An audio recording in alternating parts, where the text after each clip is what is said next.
This is what we're gonna make in this video.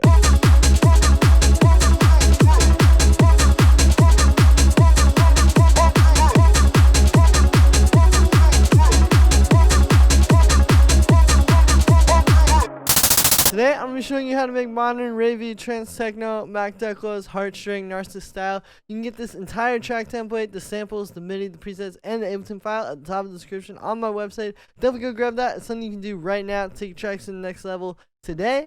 Thanks for the support, everybody, and let's dive in.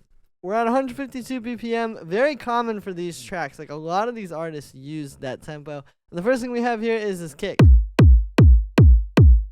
So this is a synthesized kick. I was going for like a 909, and then it's 2 layers. You see, the second one is really just adding like some clicks. So for the first one, what we're doing is this FM patch. It's really mainly this one sine wave. But you can see when we bring in that second oscillator, it does really make things sound a lot more punchy and full, and it adds a lot of like attack to the sound.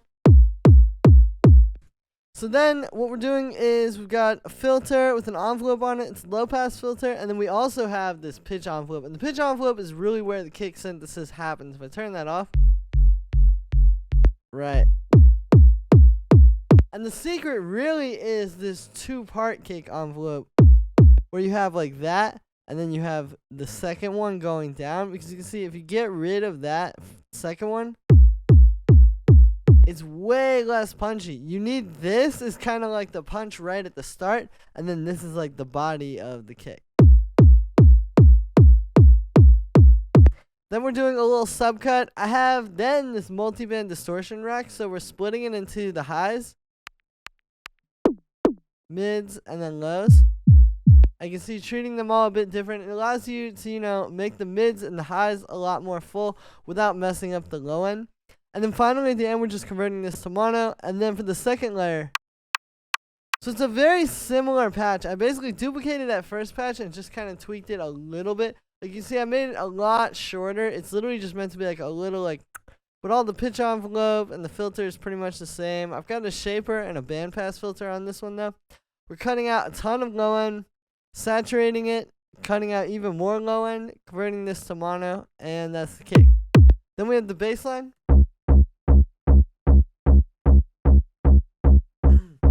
So yeah, we got this one punchy note here, kind of like this donk synth. You'll notice though, the note length is very important. Like if I played this with the kick, let's say I just make it like full eighth notes.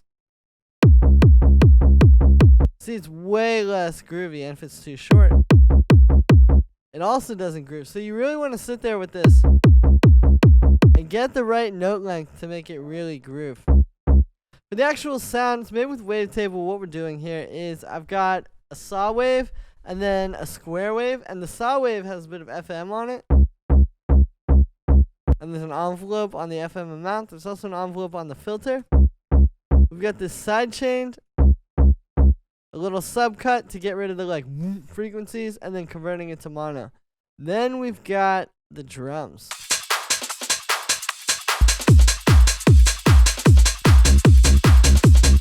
So it starts up here with, you know, the main hi-hat.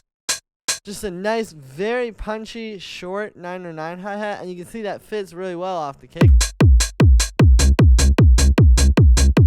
Like that kick, bass, and hi-hat have to really groove like that. Then the snare, which is made with 2 layers. So we got a 909 clap. And then this like kind of drum break live snare. I got them together, but they're going into some overdrive. So here's that. And then with it, right, it really like glues them together and makes it one really punchy hit. Then we got a high pass filter. And then we have some percussion, like we got this. You know, like some roll snares or like ghost snares. We have some break beats. You can see the first one's a lot quieter, but these just kind of layered together. And what's happening is like you've got all this stuff working really well, but you need something live, and that's where these breakbeats fit perfectly. And they're just high pass, you know, quite heavily, because you really just want them in the high end. sidechained, and there you go. And then the last drum layer would be this rave loop, which you can hear adds a lot of energy to the track. So this is one of these classic rave loops. It fits really well with the breakbeats because those are in the high end, and then this is in the mid range. So you see how it all kind of comes together to create one percussion loop. And then this is just being sidechained a little bit and high passed. And then we have the vocal sample. So what I'm doing here is this is like the full vocal. Right? And then what I'm doing is I'm just taking that.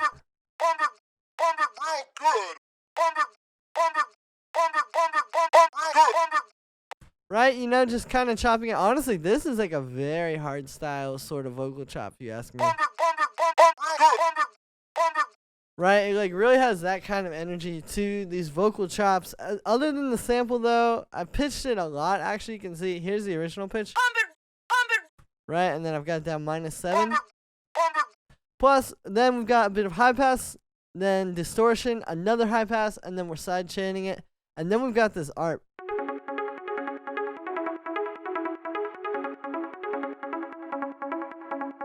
So what's happening here is we're in the key of C sharp minor.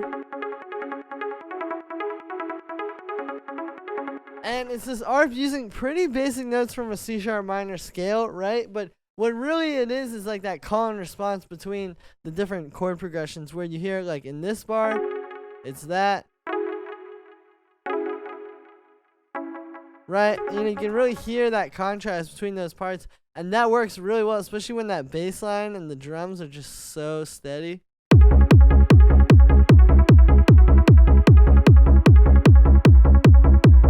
Right? It's all going to fit together really well.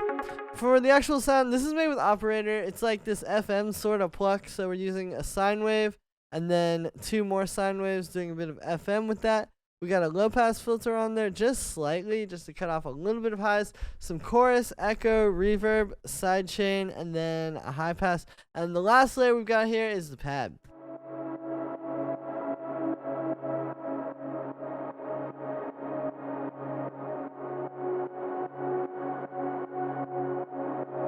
So this is like this sort of chaotic dark pad, right? It fits really well though.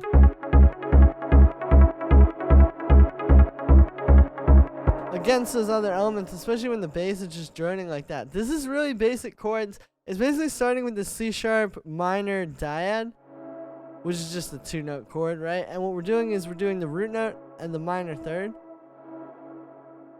Then here it goes down to the 9th, here to the 4th, and then another 9th. And you do that while the low note is staying the same. And it creates this really beautiful pad. This is made with analog. It's 2 saw waves. One's an octave up, one's detuned. There's a bit of noise, which you can hear too. That adds to that like chaotic sort of crazy thing, right? As soon as I take the noise away, it's a bit flat. We got a low pass because you really don't want this to be too bright. A bit of vibrato. Then some echo, reverb. You can see the echo too. I'm creating the stereo by having them at the left and right ear at 2 different times. Sidechain, and then a high pass. And there we are. So that's gonna be it for this one, guys. I hope you enjoyed. As always, make sure to like this video as well as subscribe, and let me know what you think of this video in the comments. Like I said in the beginning, you can get this full template at the top of the description. Definitely grab that. Don't miss out, guys, while it's available, because this is going to take your tracks to the next level today. There's not a lot you can do to really make a better track right now, but I promise if you grab this, it really will help you. Thanks for the support, everybody, and I will see you tomorrow with another video.